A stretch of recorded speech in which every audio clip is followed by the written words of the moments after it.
పవన్ కళ్యాణ్తో మాట్లాడింది correct point, అది ఒప్పుకుంటా. కూర్చుంటే కూర్చోవద్దని మరి ఊరికే వచ్చి పొలాలు పెడతాడు. ఏమైనా తనుజ అనుకున్నావు నేరుగా హక్ చేసుకోవడానికి, రీతి చౌదరి అనుకున్నావు హక్ చేసుకోవడానికి? నాన్న లేక బాయ్ ఫ్రెండ్ ఉంటే ఫైనల్కి వెళ్తా అనుకుంటా అంటే నాన్న డ్రామాతో నువ్వు ఫైనల్కి వెళ్తా అనుకుంటారు తనుజ అని ఆమె చెప్పిన పాయింట్ నాకు మాత్రం హైలైట్ నచ్చాము. కరెక్ట్ 100% కరెక్ట్ పాయింట్ చెప్పింది.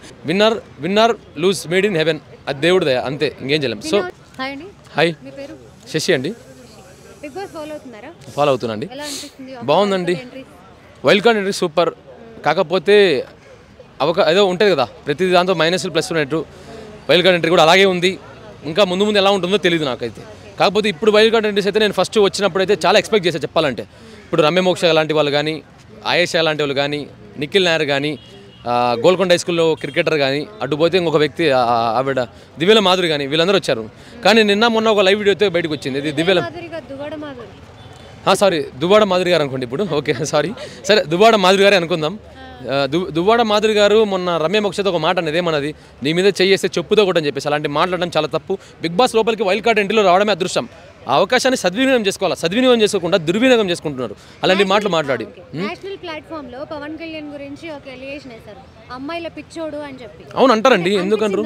నాకు అనిపించింది. మరి ఎందుకు అనిపించదు చెప్పండి? ఖచ్చితంగా అనిపిస్తుంది. మీరు అనేది ఆర్మీ పర్సనే కదా.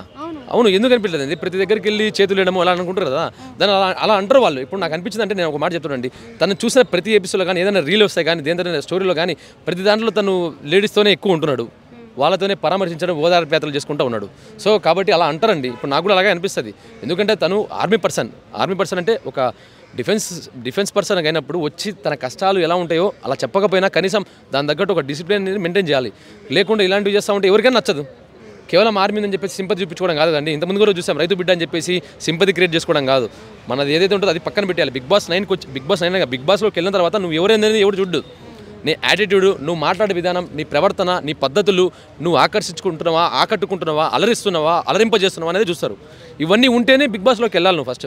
ఏం లేదు, నా దగ్గర ఒక బ్యాక్గ్రౌండ్ ఉంది, నేను వెళ్ళిపోతా లోపలికి వెళ్ళి, నేను ఇలా ఉంటాను, నేను అలా ఉంటాను, నేను అన్ని ఓదారపేదలు చేసుకుంటా, నాకు ఇష్టం వచ్చి నేను ఉంటా, అడ్డంగా ఎదిగేస్తా, జనాన్ని తొక్కేస్తా అంటే జనాలు దింపేకాడ దింపుతారు.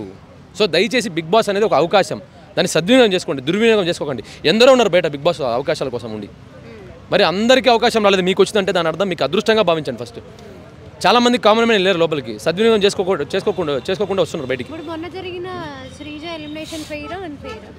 ఎవ్రీథింగ్ ఇస్ ఫెయిర్ అండి. నేను చెప్తా కదా ఒక మాట, ఇప్పుడు ఫెయిర్ అండ్ ఫెయిర్ అనేది ఉండదండి. ఒకటి చెప్తా చూడండి, శ్రీజ గారికి ఫ్యాన్స్ ఉండొచ్చు, ఇప్పుడు నాకు కూడా నచ్చచ్చు, కానీ ఎలిమినేషన్ జరిగిందని చెప్పేసి నేను అన్ఫేర్ అని చెప్పేసి ఎక్కడ పడితే అక్కడ చెప్పినా కూడా ఏం లాభం ఉండదు. వన్స్ ఒకసారి జరిగిపోయిందంటే ఎవ్రీథింగ్ డన్ ఈస్ డన్, అంతే. అది ఏం జరిగిందో జరిగిపోయింది. ఇప్పుడు ఫెయిర్ అన్ఫేర్ అని చెప్పేసి ఇప్పుడు నేను అతని పేరు మాస్క్ మీద అన్ఫేర్ అంట, ఇప్పుడు ఏమైనా మళ్ళీ లోపలికి వెళ్తే వైల్డ్ కార్డ్ ఎంట్రీలో వెళ్ళాల్సిందే. ఇప్పుడు శ్రీజ గారిని ఎవరైతే అంటున్నారో అన్ఫేర్ అని చెప్పేసి, ఆవిడ మళ్ళీ వైల్డ్ కార్డ్ ఎంట్రీలో వస్తే సపోర్ట్ చేయండి, అంతే తప్ప అన్ఫేర్ అని చెప్పి మాత్రం అనకండి. ఎందుకంటే everything is depends upon fate. వాళ్ళ ఫేట్, వాళ్ళు ఉండే విధానం, వాళ్ళ యాటిట్యూడ్, వాళ్ళ మాటలు, వాళ్ళ పొగరు, వాళ్ళ పవరే వాళ్ళని డిసైడ్ చేస్తుంది బిగ్ బాస్లో ఉండాలా లేదా అని చెప్పేసి. కేవలం బయట కూర్చొని నా ఫోన్లలో రీల్స్ చూసుకుంటూ ఇది అన్ఫేర్ అని చెప్పేసి కామెంట్ల మీద కామెంట్లు పెట్టడం, ఫేస్బుక్లో ఫార్వర్డ్ చేసుకోవడం, స్నాప్లో షేర్ చేసుకోవడం, వాట్సాప్లో వైరల్ చేయడం, ఇదంతా కాదు. సో అక్కడ ఏం జరుగుతుంది, everything is fair. First season నుంచి చూస్తున్నాం, ఇది 9th సీజన్. సో ఇలాగే బిగ్ బాస్ కంటిన్యూ అవుతూ ఉంటుంది, వస్తూనే ఉంటారు, పోతూ ఉంటారు. Winner lose made in heaven, అది దేవుడు దయ, అంతే, ఇంకేం చేయలేం. సో బాగా క్రేజ్ ఉంది అంటే ఆడియన్స్ బాగా కనెక్ట్ అవుతున్న వాళ్ళు అంటే అలక్య, చిట్టి పికిల్స్, రమ్య అండ్ అలాగే దివ్యల మాధురి. అవును, వాళ్ళిద్దరు ఎందుకు కనెక్ట్ అవుతారంటే ఆల్రెడీ వాళ్ళు ఫేమస్ అయ్యి వచ్చారు లోపలికి, అంటే మిగతా వాళ్ళు కూడా ఫేమసే, కానీ వీళ్ళు జనాలకి ఇంకా దగ్గర అయ్యారు ఈ యూట్యూబ్ వల్ల, ట్రోల్స్ వల్ల. ఇప్పుడు రమ్య మోక్ష గారికి ఏం ఫరక్ పడదని ఎవరు ట్రోల్ చేసినా కూడా, ఎందుకంటే ఆవిడ ఫేమస్ అయింది ట్రోలింగ్ వల్లే. ఆవిడ ఎవరినో ట్రోల్ చేస్తే ఫేమస్ అవ్వలేదు, ఆవిడ ట్రోల్ చేస్తేనే ఆవిడ ఫేమస్ అయింది. సో ఎవడో ఏదో నన్ను ట్రోల్ చేస్తాడు, ఎవడో నన్ను దింపాలనుకుంటే ఆవిడకి ఏం ఫరక్ పడదు. ఫస్ట్ థింగ్, ఆవిడ ఫిజికల్గా మెంటల్గా చాలా స్ట్రాంగ్ ఉంది. సో టాప్ 5 కంటెస్టెంట్ ఆవిడ కూడా. కాకపోతే కొంచెం మారాలి, ఇంకా మాటలు తగ్గించుకొని కొంచెం మారి ఎంటర్టైన్మెంట్ ఇస్తే జనాలకు ఆటోమేటిక్గా టాప్ 5 ఉంటుంది. అంటే నిన్న చెప్పుతో ఒకటి అని చెప్పేసి మాధురినా సారీ ఇలా అన్నది కదా, ఆవిడ ఏమి అనలేదు కదా ఇలా ఎందుకు అన్నావు నువ్వు అని చెప్పేసి అనలేదు. సో అలాంటివి ఏదైనా ఉంటే తప్పులు మంచిగా చెప్పడము, లేదంటే మంచిని చెడుగా చూపించకుండా చెడుని మంచిగా చూపించడము, ఇలాంటివి చేస్తే బిగ్ బాస్ సీజన్లో కంటిన్యూ అవుతుంది. సో అది నేను అంతగా అనుకోవట్లేదు. ఎందుకంటే ఇప్పుడు ఎలిమినేషన్ ఏంటంటే నేను 2 times ఎవరైతే చెప్పారో వాళ్ళు పోలేదండి. ఇది 3rd వీక్ నేను చెప్పాను అనుకోండి, ఇప్పుడు మళ్ళీ వాళ్ళు ఇవ్వలేదు అనుకోండి, నేను బక్రా అయిపోతున్నా. సో ఎవరైనా కానీ ఎలిమినేషన్ ఇస్ ఫెయిర్ అనుకోండి, ఎవరు ఎలిమినేట్ అయినా ఫెయిర్ అంతే. టైటిల్ టాప్ 5 అయితే చెప్తా చూడండి, తనుజ, సంజన ఖచ్చితంగా ఉండాలి, సుమన్ శెట్టి ఖచ్చితంగా, నేను సుమన్ శెట్టి గారి ఫ్యాన్. కాకపోతే తనుజ గారు మాత్రం ఎక్సలెంట్. ఆవిడ కౌంటర్ కానీ ఆవిడ మాటలు కానీ నాకు బాగా నచ్చుతాయి. ఆవిడ ఉండే విధానం నాకు బాగా నచ్చింది తనుజ గారు. సో సుమన్ శెట్టి, అటుపోతే భరణి గారు ఉంటారు, ఇంకా ఇటుపోతే ఇమాన్యుయల్ ఖచ్చితంగా ఉండాలి. ఇమాన్యుయల్ ఎక్సలెంట్ అండి, కామెడీలో కానీ కామెడీ పండించడంలో కానీ తను తక్కువ చేసుకొని తగ్గించుకొని మాట్లాడుతున్నాడు. సో గుడ్ థింగ్, ఇమాన్యుయల్ ఉండాలి. ఇంకా ఎవరైనా ఇంకా మిగతా వాళ్ళు ఎవరైనా కానీ. ఓకే, హాయ్, మీ పేరు? రాకేష్. ఫాలో అవుతున్నారు బిగ్ బాస్? బిగ్ బాస్ రోజు నా ఫేవరెట్, సీజన్ 6 నుంచి చూస్తున్నా, చాలా బాగుంది. ఇక్కడ ఎంట్రీ ఎట్లుంది? వైల్డ్ కార్డ్ ఎంట్రీ మన నాగార్జున సార్ చెప్పినప్పుడు ఇది రణరంగం కాదు, ఇప్పుడు స్టార్ట్ అయింది వైల్డ్ కార్డ్ ఎంట్రీతో చెదరంగం అన్నట్టు అనిపించింది. కనిపిస్తుందా ఫైర్? కనిపిస్తుంది, ఆ ఫైర్ కనిపిస్తుంది. మొన్న ఈ 2 ఎపిసోడ్లు సోమవారం మంగళవారం జరిగిన ఎపిసోడ్లో మాత్రం ఫస్ట్ 1 by 1 పాయింట్ చెప్పుకుందాం. ఫస్ట్ తనుజ, సుమన్ శెట్టిన ఇద్దరి పాయింట్లో అసలు తనుజ గారు మీరు కావాలని సుమన్ శెట్టిన అంటే తనుజ ఇక్కడ బేసిక్ ఏంటంటే ఆమె సేఫ్ గేమ్ ఆడుతుంది. ఇటు భరణి గారిని చేయొచ్చు, పాయింట్స్ ఉన్నాయి. అటు కళ్యాణ్ని చేయొచ్చు, పాయింట్స్ ఉన్నాయి. కళ్యాణ్ క్యాప్టెన్ గారు చేయలేం. డెమ్మాన్ పవన్, రీతు చౌదరి వీళ్ళందరి దగ్గర సంజన దగ్గర కూడా పాయింట్స్ ఉన్నాయి. సంజన ఎందుకు చేయలే? కావాలని సుమన్ ఎందుకు వేసింది? ఎందుకంటే సుమన్ మంచోడు, ఏం మనలేడని సైలెంట్గా ఉంటాడు కదా అని ఆమె అంటే ఆమె మైండ్ గేమ్ ఆడుతుంది అనమాట. తను జాగానే ఒకటి చెప్తా, సుమన్ అన్నని ఆయన ఎక్కడ మాట్లాడాలో ఎక్కడ ఆడాలో ఏం చేయాలో బాగా తెలుసు. ఆయన కరెక్ట్గా ఆడతాడు. ఆయన చెప్పిన పాయింట్ ఒక చెత్త పాయింట్, నీకు ఏడా పాయింట్ దొరకవు, నువ్వు మాట్లాడలేవంటే బిగ్ బాస్ ఎట్లా నామినేషన్ చేస్తుంది? నువ్వు మాట్లాడకపోతే నీతో మాట్లాడతానుగా, అందరితో నీకు ఎందుకు? నీది నువ్వు చూసుకో కదా తనుజ, నేను చెప్పేది అదే, నీది నువ్వు చూసుకో. నువ్వు ముద్దందరూ సీరియల్గా యాక్టింగ్ చేయకు, ఏడవకు. స్టార్ మాలో చాలా సీరియల్ ఉన్నాయి, రోజు చూస్తున్నాం. కానీ బిగ్ బాస్ వేరు, సీరియల్ కాదు, సీరియల్ యాక్టింగ్ చేయగానే చాలా బాగా చెప్పాడు. అండ్ మెయిన్గా మాత్రం సుమన్ శెట్టిని నామినేషన్ చేసిన పాయింట్, అమ్మ నువ్వు డ్రామాలు వేసినావు, రైట్ పాయింట్, ఫస్ట్ డ్రామాలు వేసినావు. అండ్ నువ్వు ఏంటంటే కొందరితోనే సేఫ్గా మాట్లాడతావు, నీకు ఇష్టమైన నీకు ఎవరు సపోర్ట్ చేస్తారో వాళ్ళతో మాట్లాడదు, లేకుంటే ఎవరితో మాట్లాడదామె. అండ్ ఇంకొకటి ఆయుష గారు, ఆమెని హ్యాడ్స్ ఆఫ్ చెప్పుకోవచ్చు. వైల్డ్ కార్డ్ ఇంటర్లో దింపిల్లు భయ పటా పాయింట్ చెప్తా అంటే తనుజ గారికి ఏడుపు ఒకటే తక్కువైంది అంతే. ఆమె చెప్పింది నువ్వు నానా లేక బాయ్ ఫ్రెండ్ ఉంటే ఫైనల్కి వెళ్తా అనుకుంటా అంటే నానా డ్రామాతో నువ్వు ఫైనల్కి వెళ్తా అనుకుంటావు తనుజ అని ఆమె చెప్పిన పాయింట్ నాకు మాత్రం హైలైట్ నచ్చాము. కరెక్ట్ 100% కరెక్ట్ పాయింట్ చెప్పింది. నువ్వు యాక్టింగ్ చేయకు, డ్రామా చేయకు. అండ్ నానా ఎవరు నీకు తనుజ నాకు చెప్పు, నానా ఎవరు? బిగ్ బాస్ వచ్చాక నానా చెండి, బిగ్ బాస్ అయిపోతే మళ్ళీ మాట్లాడు. ఈ సీరియల్ యాక్టింగ్ పెద్ద యాక్టింగ్ ఉంటుంది తనుజది, మామూలు యాక్టింగ్ కాదు. తనుజ మాత్రం తీసి పడేసిల్లు. ఇంకొకటి రాము రాథోడ్, కళ్యాణ్ ఇద్దరి నామినేషన్. బిగ్ బాస్ కళ్యాణ్కి ఒక అవకాశం ఇస్తాడు, డైరెక్ట్గా నామినేట్ చేయంటాడు. కళ్యాణ్ రాము రాథోడ్ ఎనిమిది ఎత్తుడు. ఒకటి చెప్తా, కళ్యాణ్ నీ లెక్క పులిహోర కలపాలా, నీ లెక్క అమ్మాయిలతో రొమాన్స్ చేయాలా, నీ లెక్క అమ్మాయిలను గోకాలా అంటే గోకపోతే గేమ్ ఆడలేమా, గోకపోతే బిగ్ బాస్ ఆడలేమా అంటే రాము రాథోడ్ సైలెంట్గా ఉంటాడు. ఒక బంజారా అబ్బాయి, ఒక అమ్మాయకుడు, ఈయనకి ఏం చెప్పి నడుస్తాయన్న పాయింట్లో సంచాలక ఫెయిల్ అయిన ఒక పాయింట్ చెప్పిండు. సో అక్కడ ఇమానుయల్ ఉన్నాడు, మన రాము రాథోడ్ ఉన్నాడు. ఇమానుయల్ ఎందుకు చేయలే? ఎందుకంటే ఫ్రెండ్, సింపతి. అదే రాము రాథోడ్ అయితే చేస్తే అయిపోతారంటూ రాము రాథోడ్ ఎక్కడ మాట్లాడే విధానమైన మొన్న నాగరాజు సార్ కూడా యాక్సెప్ట్ చేసిండు. సో కళ్యాణ్కి ఏంటంటే ఆయనకి ఎవరిని చాలా వానికే ఇస్తాడు. అండ్ నాకైతే రాము రాథోడ్ పాపం అనిపించింది రియల్గా. ఆ పాయింటే చెత్త పాయింట్. ఆయన ముఖం చూస్తాడు. రాము రాథోడ్ ఇప్పటివరకు ఆడిన ఎన్ని ఎపిసోడ్లో ఆయన ఎక్కడ ఫేక్ ఆడలే, ఎక్కడ 2 ఫేసెస్ ఆడలే, కరెక్ట్ ఆడిండు. కళ్యాణ్ కావాలని రాము రాథోడ్ చేసి ఇది మాత్రం నాకు నచ్చలే. ఈ వీక్ లీస్ట్లో లోగా ఉన్నది మాత్రం నాకు అంటే ఇప్పుడు సుమన్ శెట్టికి ఫ్యాన్స్ ఫాలోయింగ్ ఉంది, భరణికి ఉంది, తనుజ వాళ్ళ ఫ్యాన్స్ ఉన్నారు, చాలామంది ఉన్నారు.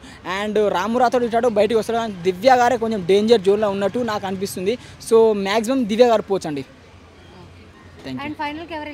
ఫైనల్కి సుమన్ శెట్టి ఫిక్స్. ఎందుకంటే ఇప్పటివరకు ఆడిన ఆయన నిజాయితీగా ఆడిన గేమ్లో సుమన్ శెట్టి ఫిక్స్. సో ముందు ఏం జరుగుతుంది నాకు తెలిసి సుమన్ శెట్టి. రమ్య మోక్షాన్ని చూసి టెంప్ట్ అవుతున్నారు కదా, అప్పటి అందమే మాకు చాలు. మాకు తనుజానే ఉండాలి టాప్ 5లో. తనుజాకి మించిన అందం ఆ బిగ్ బాస్లో లేదు, రాదు కూడా. ఇంకో 100 మంది వచ్చినా కూడా తనుజానే. అండ్ ఇంకొకటి అన్న, ఇప్పుడు వైల్డ్ కార్డ్తోనూ ఉంటాడు ఆయన. తనుజానా ఇమాన్యుయల్ అంటే తనుజానే. తనుజాకి ఒక ఏంది, తనుజ కన్నా ఇమాన్యుయల్ కన్నా 100 రెట్లు ఎక్కువ. ఎవరు? తనుజ ఆ రేంజ్ ఆడతాడు ఆయన. ఆమె అంటే ఆయుష చెప్పింది కదా నామినేషన్లో బాండింగ్ అని, అట్లీస్ట్ ఇకనైనా తనుజ బాండింగ్ బయటకు వచ్చే ఛాన్స్ ఉంది. తనుజ ఎక్కడన్నా నానా అని చెప్తే భరణి గారు ధర్మేశారు.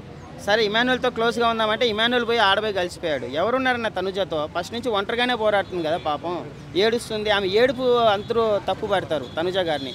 ఏడిస్తే ఏడవరా? ఈమె నిన్న వచ్చి పెద్ద పాయింట్ చేసింది ఆయుష, సీరియల్ ఏడుపులు నువ్వు ఇక్కడ ఏడవకు, స్టార్ మాల్ ఆల్రెడీ సీరియల్ పోతుందని చెప్పేసి. చూద్దాం ఇంకో 2 వారం ఆగు, నీవు 100 వస్తాయి అలాంటి పాయింట్లు, సరేనా? ఏడుపు వస్తే ఏడవరా? తనుజ పాయింట్ కరెక్టేనా? 2 రోజులు ఆగు, 1 రోజులు ఆయుష కానీ ఏడవకపోతే అప్పుడు మాట్లాడతావు. నువ్వు ఎందుకు ఏడ్చినావు గబ్బుదానని అడుగుతాం అప్పుడు. ఇప్పుడు ఎవరిది నామినేషన్ అన్ఫేర్ అంటారు? ఏది నిన్న డిస్కషన్లోనా? నామినేషన్ అంతా ఓకే కానీ బట్ నాకు బాధ కలిగిన విషయం ఏంటంటే నిన్న నామినేషన్లో సుమన్ శెట్టి గారు, తనుజ గారు నామినేషన్ చేశారు. ఇద్దరు మంచోళ్ళే, వాళ్ళిద్దరే పాయింట్ మాట్లాడుకుంటా అంటే ఇదిగా అనిపించింది. ఇద్దరు మంచోళ్ళే, ఆ డిస్కషన్ లేదు, వాళ్ళిద్దరికే పడ్డది. సుమన్ శెట్టి గారి పాయింట్ కరెక్టే, తనుజ గారి పాయింట్ కరెక్టే. ఒక రకంగా తనుజ గారిదే సుమన్ శెట్టి గారు ఏదో మర్చిపోయి చెప్పారేమో అని అనిపించింది నాకు. అంటే తనుజ గారు కూడా చెప్పారు కదా, మీరు కూడా ఏడుస్తారు కదా బట్టలు రాగానే అని చెప్పి, దాన్ని ఎలా చూడొచ్చు అంటారు? ఏడుస్తారన్న ఆయన చెప్పి నేను అదే అంటున్నాను కదా, ఇద్దరు మంచి మనుషులే. అది అక్కడ కాదు పడాల్సింది, సంజనాకు పడాల్సింది. ఇటు తిరిగి ఇద్దరు మంచి మనుషులు పడ్డది కాబట్టి అది అట్లా అయిపోయింది. అది ఇంకోటన్నా ఈ దువ్వాల మాదిరి పాజిటివ్గా చెప్పినా కూడా నెగిటివ్గా తీసుకొని కొంచెం రాద్ధాంతం చేస్తుంది కదా, అంటే కంటెంట్ కోసమా ఎలా అంటారు? నాకు అదే అర్థం కాలేదు. దువ్వాల మాదిరి గారు ఆల్రెడీ ఫైర్ బ్రాండ్, పొలిటికల్గా మంచి బ్యాక్గ్రౌండ్ ఉంది, డబ్బులు ఉన్నాయి, ఆమె ఆ రేంజ్లో ఆడుతుంది. మాట్లాడాలంటే భయపడుతున్నారు పాపం ఆడున్న కంటెస్టెంట్లు అందరూ. ఓకే రేటింగ్ పరంగా అప్పుడు మన ఆయన పేరు ఉన్నాడు చూడు, హరిత హరీష్ గారు గుండాంకుల్ని రీప్లేస్ చేసిందే కానీ, బట్ అంత సీరియస్ అయ్యి ఏం సాధిద్దాము? ఆల్రెడీ బయట ఆమె కొంచెం చెడ్డ పేరే ఉంది పొలిటికల్గా, లేకపోతే ఏదో కొంచెం ఏదో పరంగా. మళ్ళీ ఇక్కడికి వచ్చి ఇంకా చెడ్డ అయ్యి వెళ్ళాలని ఏం వేసుకొని వచ్చారో తెలియదు కానీ ఆమె నిజంగా కొంచెం తగ్గించుకోవాలి కోపాన్ని. దువ్వాడ మాధురి అనే గారు అంత అందరి మీద ఎక్కాల్సిన అవసరం లేదు. పవన్ కళ్యాణ్తో మాట్లాడింది కరెక్ట్ పాయింట్, అది ఒప్పుకుంటా. కూర్చుంటే కూర్చోవద్దని మరి ఊరికే వచ్చి పొలాలు పెడతాడు. ఏమైనా తనుజ అనుకున్నావు నేరుగా హక్ చేసుకోవడానికి, రీతి చౌదరి అనుకున్నావు హక్ చేసుకోవడానికి, దువ్వాడ మాధురి కెలికి వదులుతుంది అలా అంటూ పుల్కాగాలందరినీ పక్కన కూడా తెచ్చుకోదన్న.